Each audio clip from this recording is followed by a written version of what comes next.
NS200 ತೊಗೊಂಡ ತಕ್ಷಣವೇ ನಿಮ್ಮ ಕೆಲಸ ಏನು ಗೊತ್ತಾ, ಅದು ಏನು ಹೊಸ ಟಯರೇ ಇರಲಿ, ಟಯರ್ನ ತೆಗೆಸ್ಬಿಟ್ಟು ಅದೇ ಟಯರ್ನ ಅವ್ರಿಗೆ ಕೊಟ್ಬಿಟ್ಟು 140 ಸೆಕ್ಷನ್ ಟಯರ್ ಹಾಕ್ಕೊಳ್ರಿ. ಯಾಕಂದರೆ ನಿಮಗೆ ಒಳ್ಳೆಯದಾಗಿರುತ್ತೆ.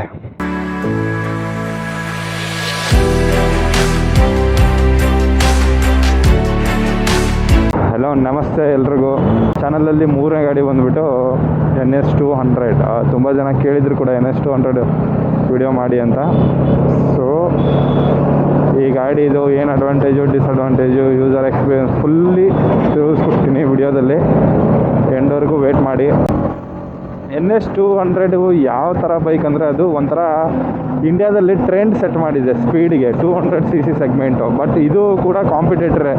ಇದು ಎಲ್ಲ ಗಾಡಿ ಜೊತೆ ಕಾಂಪೀಟ್ ಮಾಡುತ್ತೆ. ಮತ್ತು ಇದು ಯಾವುದ್ರ ಜೊತೆ ಕಾಂಪೀಟ್ ಮಾಡೈತೋ ಈ ಗಾಡಿ ಓನರ್ಸ್ ಎಲ್ಲ ಅದನ್ನು ಸೋಲಿಸಿದ್ದಾರೆ. ಅರ್ಥ ಆಯ್ತಾ? ಯಾವುದೇ ಕಾಂಪಿಟೇಟರಲ್ಲೂ ಸೋತಿಲ್ಲ ಈ ಬೈಕು, ಗೆದ್ದಿರೋದೇ ಬೈಕ್ ಇದು. ಬಟ್ ಇದರಲ್ಲಿ ಒಂದು ಸ್ವಲ್ಪ ನಮ್ಮ ಬಜಾಜ್ ಅವರು ಇನ್ನೂ ಒಂದು ಸ್ವಲ್ಪ ಏನೇನೋ ಆ್ಯಡ್ ಮಾಡಬೇಕಿತ್ತು ಗಾಡಿಗೆ, ಆ್ಯಡ್ ಮಾಡಿಲ್ಲ. ಸೊ ಕಡಿಮೆ ಬಜೆಟಲ್ಲಿ ಫುಲ್ ಪರ್ಫೆಕ್ಟ್ ಸ್ಪೀಡ್ ಇರೋ ಬೈಕ್ ಅಂದರೆ ಇದೆ. ಸ್ವಲ್ಪ ಅದು ಇದು ಲ್ಯಾಗು ಅದೆಲ್ಲ ಬೇರೆ. ಏನೇ ತೊಗೊಳ್ರಿ, ಒಂದು ಏನಾದರೂ ತೊಗೋತಾ ಇದ್ದೀರ ಅಂದರೆ ಒಂದು ಪಾಸಿಟಿವ್ ಇದೆ ಅಂದರೆ ಒಂದು ನೆಗೆಟಿವ್ ಇದ್ದೇ ಇರುತ್ತೆ. So don't very. ಬಟ್ ತುಂಬ ಜನರು ಕನಸನ್ನ ನನಸು ಮಾಡಿರೋವಂಥ ಬೈಕ್ ಇದು. ಆ್ಯಂಡ್ ಈ ಬೈಕ್ ಬಂದಮೇಲೆ ಸ್ವಲ್ಪ ಜನಕ್ಕೆ ಸ್ಪೀಡ್ ಬೈಕ್ ತೊಗೊಳ್ಳೋದು ಕನಸನ್ನ ಅಚೀವ್ ಮಾಡೋಕ್ಕಾಗಿತ್ತಂದ್ರೇ NS200 ಆಯಿತಾ. ಅಚೀವ್ ಮಾಡಿದ್ದಾರೆ ತುಂಬ ಜನ. ನಾನು ಸೊ ಈ ಗಾಡಿ ಬಂದುಬಿಟ್ಟು ನಮ್ಮ ಪ್ರಫುಲ್ ಅಂದರೆ ನಮ್ಮ ತಮ್ಮ ಅವ್ರದ್ದೇ ಇದು ಬೈಕು. ದೊಡ್ಡವರಿಂದ ಚಿಕ್ಕವ್ರವ್ರಿಗೂ ಗೊತ್ತಿರುವ ಗಾಡಿ ಇದು. ನೀವು ಎಲ್ಲೇ ಹೋಗಿ, ಸಿಟಿಲಿರಿ, ಜಮೀನಲ್ಲಿರಿ, ನಾರ್ಮಲ್ ಆಗಿರಿ, ಗುಡ್ಸ್ಲಲ್ಲಿರಿ, ಇವಾಗ ಎಲ್ಲರ ಹತ್ರನೂ ಒಂದು NS200 minimum. NS125, NS160, NS200. But ನಾನು ಏನು ಹೇಳೋದಂದರೆ ಎಲ್ರಿಗೂ NS125, NS160 ತೊಗೊಳ್ಳೋ ಬದಲು NS200 ತೊಗೊಳ್ರಿ. ತುಂಬ ಅಮೌಂಟ್ ಡಿಫ್ರೆನ್ಸ್ ಇಲ್ಲ. ಒಂದು ತಿಂಗಳು ಲೇಟ್ ಆದರೂ ಪರವಾಗಿಲ್ಲ, NS200 ತೊಗೊಳ್ರಿ. ಒರಿಜಿನಲ್ ಗಾಡಿನೇ ತೊಗೊಳ್ರಿ. ಬಜಾಜ್ ಅವರು ಅದು ಸ್ಕ್ಯಾಮ್ ಮಾಡೋದಾಯ್ತಾ. NS ಅನ್ನೋದು ಹೆಂಗೆ ಆಗ್ಬಿಟ್ಟಿದೆ ಅಂದರೆ, NS ಅಂದ ತಕ್ಷಣವೇ ಎಲ್ಲರೂ ಬ್ಲೈಂಡ್ ಐಸ್ ಆಗಿಬಿಡ್ತಾರೆ. ಇಂಡಿಯನ್ ಪೀಪಲ್ಸು ಬ್ಲೈಂಡ್ ಐ ಅಂದರೆ ಹೋಗ್ಬಿಟ್ಟು NS ಇದು ಗಾಡಿ ಚೆನ್ನಾಗಿರುತ್ತೆ, ಆ ರೇಂಜಿಗೆ ಟ್ರೆಂಡ್ನ ಸೆಟ್ ಮಾಡಿದೆ. ಇದು ಕೂಡ ಫ್ಯಾನ್ ಬೇಸ್ ತುಂಬ ದೊಡ್ಡದಿದೆ NS200ಗಾಗಲಿ RS200ಗಾಗಲಿ. ಸೊ RS200 ನೆಕ್ಸ್ಟ್ ಟೈಮ್ ನೋಡೋಣ. ಸೊ ಇವಾಗ ನಮ್ಮ ಚಾನಲಲ್ಲಿ ಮೂರನೇ ಗಾಡಿ ಬಂದುಬಿಟ್ಟು NS200. ಇಲ್ಲಿ ಬಂದುಬಿಟ್ಟು ನಿಮಗೆ 200cc ಲಿಕ್ವಿಡ್ ಕೂಲ್ ಇಂಜಿನ್ ಸಿಗುತ್ತೆ.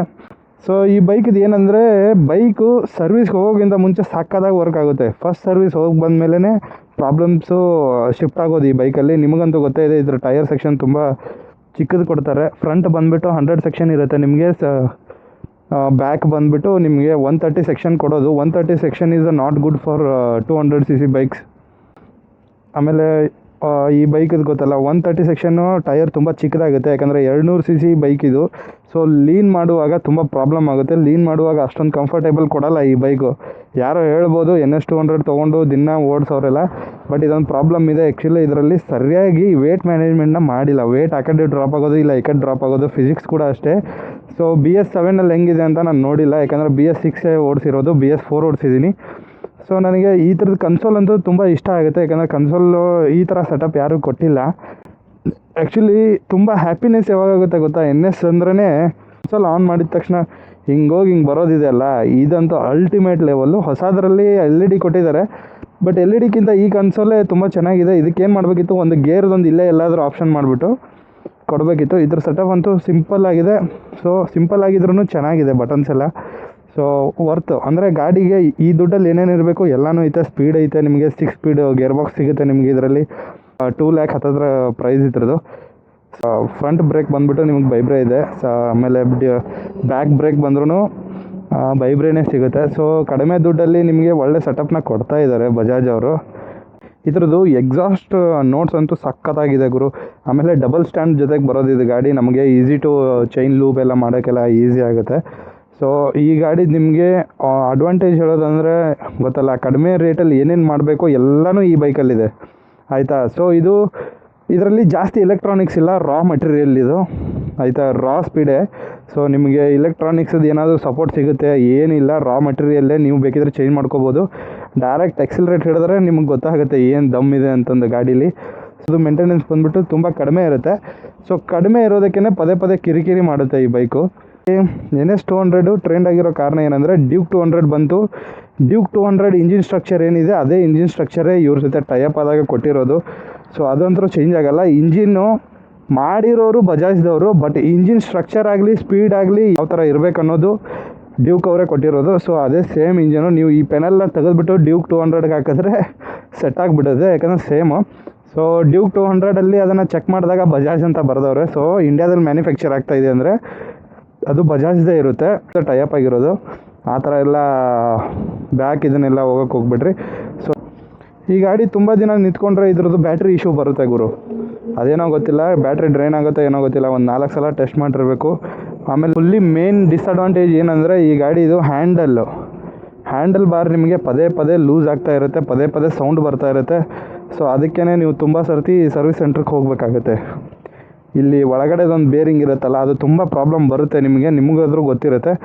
ಫ್ರಂಟ್ ಸಸ್ಪೆನ್ಷನ್ ಏನಿದೆಯಲ್ಲ, ಇದು ತುಂಬ ಚಿಕ್ಕದಿದೆ. NS 200ಗೆ 200cc ಇಷ್ಟು ಚಿಕ್ಕ ಸಸ್ಪೆನ್ಷನ್ ಕೊಡೋದು ವರ್ಸ್ಟ್ ಲೆವೆಲ್ ಪ್ಲ್ಯಾನ್ ಅದು. ಆ್ಯಕ್ಚುಲಿ ನಾವು ಅಷ್ಟೊಂದು ಅಮೌಂಟ್ ಕೊಡ್ತಾ ಇದ್ದೀವಿ ಅಂದರೆ ನೀಟಾಗಿ ಕೊಡಬೇಕು, ಏನೇ ಕೊಡಲಿ. ಸೊ ಬ್ಯಾಕ್ ಸಸ್ಪೆನ್ಷನ್ ಅಂತೂ ನಾರ್ಮಲ್ ಆಗಿದೆ. ಸ್ವಲ್ಪ ಸಸ್ಪೆನ್ಷನ್ ಲೆವೆಲ್ಗೆ ನೋಡೋರಿದ್ರೆ ನೀವು ಸ್ವಲ್ಪ ಹಾರ್ಡಾಗೇ ಇರೋದು ಗಾಡಿ. ಕಂಪೇರ್ ಬೇರೆ ವೆಹಿಕಲ್ಗೆ ಮಾಡಿದ್ರೆ ಸ್ವಲ್ಪ ಸಸ್ಪೆನ್ಷನ್ ವೈಸು ಹಾರ್ಡಲ್ಲೇ ಇದೆ. Front 100 section is okay, but ಅದು 110 ಸೆಕ್ಷನ್ ಆದರೆ ಗಾಡಿ ಸ್ಪೀಡ್ ಡೌನ್ ಆಗುತ್ತೆ. ಸೊ ಇವಾಗ ನಾವು ಹಾಕಿರೋದು 140/70 ಸ್ಟ್ರಕ್ಚರ್ ಟೈರು ಬ್ಯಾಕ್ ಹಾಕಿರೋದು ನಾವು. ಸೊ ನಾವು ಏನಕ್ಕೆ ಹಾಕಿದ್ದೀವಿ ಅಂದರೆ ಗ್ರಿಪ್ಗೋಸ್ಕರ. ಮತ್ತು ಟೈರ್ ಎಷ್ಟು ದೊಡ್ಡದಿರುತ್ತೆ ಅಷ್ಟು ಬ್ರೇಕಿಂಗು ಬೇಗ ವರ್ಕ್ ಆಗುತ್ತೆ ಗುರು. ಸ್ವಲ್ಪ ಸ್ಪೀಡ್ ಡ್ರಾಪ್ ಆಗುತ್ತೆ, ಮೈಲೇಜ್ ಡ್ರಾಪ್ ಆಗುತ್ತೆ 1-2-3 ಕಿಲೋಮೀಟ್ರು. ಸೊ ಒಳ್ಳೆ ಗ್ರಿಪ್ ಇರುತ್ತೆ. ಆಮೇಲೆ ನಿಮಗೆ ಲೀನ್ ಮಾಡುವಾಗ ಒಂದು ಸ್ವಲ್ಪ ಚೆನ್ನಾಗಿ ಬರುತ್ತೆ ಅದು. ಅದಕ್ಕೆ ಮಿರರ್ ವಿಸಿಬಿಲಿಟಿ ಅಂತೂ ಅಲ್ಟಿಮೇಟ್ ಇದ್ರ ಮಿರರ್ ತುಂಬ ಇಷ್ಟ ಆಗುತ್ತೆ ನನಗೆ. ಗ್ರೌಂಡ್ ಕ್ಲಿಯರೆನ್ಸ್ ಕೂಡ ಜಾಸ್ತಿನೇ ಇದೆ. ಆಫ್ ರೋಡಿಂಗು ಮಾಡ್ಬೋದು, ಸಮ್ ಟೈಮ್ ಮಾಡಿದ್ದೀವಿ, ಅದರಲ್ಲೇನು ಬೇರೆ ಮಾತಿಲ್ಲ. ಸೊ ಬ್ರೇಕಿಂಗ್ದು ಸ್ವಲ್ಪ ಇಶ್ಯೂ ಬರುತ್ತೆ ನಿಮಗೆ ಜಾಸ್ತಿ. ಅದು ಏನಕ್ಕೆ ಬರುತ್ತೋ ಏನೋ ಗೊತ್ತಿಲ್ಲ, ಬಟ್ NS 200ಅಲ್ಲಿ ಸ್ವಲ್ಪ ಬ್ರೇಕಿಂಗ್ ಇಶ್ಯೂಸ್ ಇದೆ. ಡ್ರೈವ್ರೇನೇ ಯೂಸ್ ಮಾಡಿರೋದು, ಬಟ್ ಅವರು ಸರ್ವಿಸ್ಗೆ ಹೋದಾಗ ಏನು ಮಾಡ್ತಾರೋ ಇಲ್ಲ ಗೊತ್ತಿಲ್ಲ. ಸಮ್ ಟೈಮ್ ABS ವರ್ಕ್ ಆಗೋಲ್ಲ, ಸಮ್ ಟೈಮ್ ABS ವರ್ಕ್ ಆಗಿ ಡಿಸ್ಕ್ ವರ್ಕ್ ಆಗ್ತಾ ಇರೋಲ್ಲ. ಮುಂದೆ ಇರೋದು ಅದೊಂದು ಪ್ರಾಬ್ಲಮ್ಮು. ಮತ್ತು ಪದೇ ಪದೇ ಆಯಿಲ್ ಲೀಕ್ ಆಗ್ತಾ ಇರುತ್ತೆ ಡಿಸ್ಕಲ್ಲಿ. ಅದು ಹೆಂಗೆ ಸೆಟ್ ಮಾಡ್ತಾರೋ ಏನೋ ಗೊತ್ತಿಲ್ಲ. ಯಾವುದೇ ಲೀನ್ ಮಾಡಿರಿ ಒಂದು ಸಲ ಚಾನ್ಸ್ ಕೊಡುತ್ತೆ ಹೇಳೋಕ್ಕೆ. ಆ ಟೈಮಲ್ಲಿ ಹೆಂಗೆ ಹೇಳ್ತೀರಾ ಅನ್ನೋದು ಇಂಪಾರ್ಟೆಂಟ್ ಆಗುತ್ತೆ. ಇಂಟ್ರೆಸ್ಟ್ ಏನಿದೆಯಲ್ಲ, ಫ್ರಂಟ್ ಆಗಲಿ ಬ್ಯಾಕ್ ಆಗಲಿ. ಸೊ ಈ ಪುಟ್ರಸ್ಟಲ್ಲಿ ಒಂದು ಪ್ರಾಬ್ಲಮ್ ಇದೆ, ಏನಂದರೆ ತುಂಬ ಹೈಟ್ ಇರೋರು ಕುತ್ಕೊಂಡ್ರೆ ಕಾಲು ನೋವು ಬರುತ್ತೆ, ಯಾಕಂದರೆ ತುಂಬ ಬೆಂಡ್ ಆಗುತ್ತೆ. ಸೊ ಇದನ್ನು ಇನ್ನೂ ಅಗ್ರೆಸಿವ್ ಪೊಸಿಷನಲ್ಲಿ ಮಾಡ್ಬೋದಿತ್ತು, ಸ್ವಲ್ಪ ಹಿಂದೆ ತೊಗೊಂಬಂದ್ಬಿಟ್ಟು. ಆಮೇಲೆ ಇನ್ನೂ ಒಂದು ಸ್ವಲ್ಪ ಹಿಂದೆ ತೊಗೊಂಬಂದು ಇಲ್ಲ ಮೇಲೆ ಮಾಡಬೇಕಿತ್ತು. ಸೊ ತುಂಬ ಕಾಲು ನೋವು ಬರುತ್ತೆ ಇದರಲ್ಲಿ ತುಂಬ ಹೊತ್ತು ಕೂತ್ಕೊಂಡ್ರೆ. ಅಷ್ಟು ಬಿಟ್ಟರೆ ಇನ್ನೇನಿಲ್ಲ. ಇನ್ನೇನು ನೆಗೆಟಿವ್ ಅಂತ ಏನು ಹೇಳೋಂಗಿಲ್ಲ, ಯಾಕಂದರೆ ಕಡಿಮೆ ದುಡ್ಡಲ್ಲಿ ಇಷ್ಟೆಲ್ಲ ಕೊಡ್ತಾ ಇರೋದೇ ಜಾಸ್ತಿ. ಅದು ಲಿಕ್ವಿಡ್ ಕೂಲ್ ಇಂಜಿನ್ ಜೊತೆಗೇ 200cc with 6 speed gear box plus top speed 150ವರೆಗೂ ಕೊಡ್ತಾ ಇರೋದೇ ಜಾಸ್ತಿ. 125, 130 ಒಂದು ಸ್ವಲ್ಪ ಪರ್ಫೆಕ್ಟಾಗಿದೆ. ಇದಕ್ಕೆ 125, 130 ಈಸ್ ಅ ಗುಡ್ ಇದಕ್ಕೆ. ಸೊ ನಾರ್ಮಲಾಗಿ ಹೋಗ್ತಾ ಇರುತ್ತೆ, ಪುಷ್ ಮಾಡೋ ಅವಶ್ಯಕತೆ ಇಲ್ಲ ನೀವು ಏನೇ ಮಾಡಿದ್ರೂ.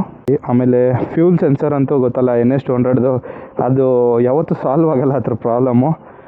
ಫ್ಯೂಲ್ ಸೆನ್ಸರ್ ಹಾಗೆ ಅದು ಒಳಗಡೆ 3-4 ಲೀಟ್ರ್ ಇಟ್ಟರು 1 ಪಾಯಿಂಟ್ ತೋರಿಸ್ತಾ ಇರೋಲ್ಲ ಅಲ್ಲಿ. ಅದೇನೋ ಗೊತ್ತಿಲ್ಲ NS ಅವರು ಏನು ಮಾಡ್ತಾ ಇದ್ದಾರೆ ಅಂತ. ಅದನ್ನು 4 ಸಲ ವಾರಂಟಿ ಕ್ಲೇಮ್ ಮಾಡಿದ್ರು ಕ್ಲೇಮ್ ಆಗೋಲ್ಲ, ಅದು ಹಂಗೆ ಇರೋದೆ ಅಂತ ಅವರೇ ಹೇಳ್ಬಿಡ್ತಾರೆ. ಸರ್ ನಾವು ಏನೇ ಮಾಡಿದ್ರು ಅದು ಹಂಗೆ ಇರೋದು ಅಂತಂದು. ಸೊ ಅದನ್ನೊಂದು ನೋಡ್ಕೋಬೇಕು. ಫ್ಯೂಲ್ ಸೆನ್ಸರು ತುಂಬ ಇಂಪಾರ್ಟೆಂಟ್ ಆಗುತ್ತೆ, ಯಾಕಂದರೆ ಒತ್ತೋ ಸಂದರ್ಭ ಬರಬಾರ್ದು ಅಂತ. ಸೊ ಇಷ್ಟು ಹೇಳೋಕ್ಕೆ ಇಷ್ಟಪಡ್ತೀನಿ. ಗಾಡಿ ಮಾತ್ರ ಅಲ್ಟಿಮೇಟ್ ಗುರು. ಓಡ್ಸೋಕ್ಕಾಗಲಿ ಏನೇ ಆಗಲಿ, ಸಿಟಿಗಾಗಲಿ, ಸಿಟಿಯಲ್ಲಾದರೂ ಅಷ್ಟೇ, ಹೊರಗಡೆ ಆದರೂ ಅಷ್ಟೇ, ಹೈವೇ ಮೇಲೆ ಆದರೂ ಅಷ್ಟೇ, ಪರ್ಫಾರ್ಮೆನ್ಸ್ ಮಾತ್ರ ಈ ಗಾಡೀಲಿ ಕಡಿಮೆ ಆಗೋಕ್ಕೆ ಚಾನ್ಸೇ ಇಲ್ಲ. ಸೊ ಸಮ್ ಟೈಮ್ ಲ್ಯಾಗ್ ಆಗ್ಬೋದು ಸರ್ವಿಸ್ ಕಡೆಯಿಂದ, ಸರ್ವಿಸ್ಗೋಸ್ಕರ ಲ್ಯಾಗ್ ಆಗುತ್ತೆ. ಅದು ಬಿಟ್ಟರೆ ಥರ್ಡ್ ಗೇರಲ್ಲಿ ಒಂದು ಸ್ವಲ್ಪ ಸ್ಪೀಡ್ ಲ್ಯಾಗಲ್ಲಿರುತ್ತೆ, ಅಂದರೆ ಸ್ಲೋ ಅಲ್ಲಿರುತ್ತೆ. ಅದಾದಮೇಲೆ ಆಟೋಮೆಟಿಕ್ ಅದು ಸ್ಪೀಡನ್ನ ಅಚೀವ್ ಮಾಡುತ್ತೆ ನೀಟಾಗಿ. ಇನ್ನು ಏನೂ ಪ್ರಾಬ್ಲಮ್ ಇಲ್ಲ. ವೀಲ್ ಸೆಕ್ಷನ್ ಎಲ್ಲ ಚೆನ್ನಾಗೇ ಇದೆ, ಬಟ್ ಟೈರ್ ಸೆಕ್ಷನ್ ಒಂದು ಸ್ವಲ್ಪ ಚೆನ್ನಾಗಿ ಕೊಟ್ಟಿದ್ರೆ ಇನ್ನೂ ಗಾಡಿ ಸೂಪರಾಗಿರೋದು. ಸೊ ಇಷ್ಟು ಹೇಳಿ, ಕಾಂಪಿಟೇಟರ್ ಅನ್ಬೋದು ಅಲ್ಲ, ಕಾಂಪಿಟೇಟರ್ 200 ಸೆಗ್ಮೆಂಟಲ್ಲಿ. ಸೊ ಈ ಬೈಕ್ ಬಂದಮೇಲೆ ಒಂದು ಸ್ವಲ್ಪ ಅವರು ಅಂತಂದು ಜಾಸ್ತಿ ವೆಹಿಕಲ್ಸ್ನ 6 ಸ್ಪೀಡಲ್ಲಿ ಮ್ಯಾನುಫ್ಯಾಕ್ಚರ್ ಮಾಡೋಕ್ಕೆ ರೆಡಿ ಆಗಿದ್ದು NS 200 ಬಂದಮೇಲೆ. NS ಅಂದರೆ ನೇಕೆಡ್ ಸ್ಪೋರ್ಟ್ಸು ಹೆಂಗೆ ಮಾಡಿಬಿಟ್ಟಿದ್ದಾರೆ ಅಂದರೆ ಇವರು ಬೇರೆ ಗಾಡಿಗೂ ನೇಕೆಡ್ ಸ್ಪೋರ್ಟ್ಸ್ ಅನ್ನೋದು. ಈ ಥರ ಸೆಟಪ್ ಇರೋರಿಗೆ, ಈ ಥರ ಸೆಟಪ್ ಇರೋದಕ್ಕೆಲ್ಲ ನೇಕೆಡ್ ಸ್ಪೋರ್ಟ್ಸ್ ಅನ್ನೋದು. ಇವ್ರು ಏನು ಮಾಡವ್ರೆ, ಆ ನೇಕೆಡ್ ಸ್ಪೋರ್ಟ್ಸ್ ಅನ್ನೋ ಗಾಡಿನ ನೇಮ್ನೇ ಎತ್ಬಿಟ್ಟು ನನ್ನ NSಗೆ ಫಿಕ್ಸ್ ಮಾಡಿಬಿಟ್ಟಿದ್ದಾರೆ. NS naked sports 200. ಸೊ ಎಲ್ರಿಗೂ ಏನನ್ಸುತ್ತೆ, ಏನಪ್ಪ ನಾವು NS ನೇಮ್ ತೊಗೋತಾ ಇದ್ದೀವಿ, ರಾಂಗ್ ಅದು.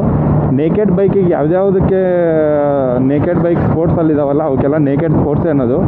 ಸೊ ಆ ನೇಮನ್ನೇ ಎತ್ಬಿಟ್ಟು ಇದಕ್ಕೆ ಇಟ್ಬಿಟ್ಟವ್ರೆ ನೇಕೆಡ್ ಸ್ಪೋರ್ಟ್ಸ್ ಅಂತ. ಏನು ತಪ್ಪಾಗಲ್ಲ. ಸೊ ಅದು ಕೂಡ ನಿಮಗೆ ಅದು ಇದು ಹೆಂಗೆ ಏನು ಬರೋಲ್ಲ. ಯಾಕಂದರೆ ನೇಕೆಡ್ ಸ್ಪೋರ್ಟ್ಸ್ಗೆ ನೇಕೆಡ್ ಸ್ಪೋರ್ಟ್ಸೇ ಅನ್ಬೇಕು, ರೇಸ್ ಸ್ಪೋರ್ಟ್ಸಿಗೆ ರೇಸ್ ಸ್ಪೋರ್ಟ್ಸೇ ಅನ್ಬೇಕು, ನೀವು ಅಡ್ವೆಂಚರ್ಗೆ ಅಡ್ವೆಂಚರೇ ಅನ್ಬೇಕು ಆ್ಯಕ್ಚುಲಿ.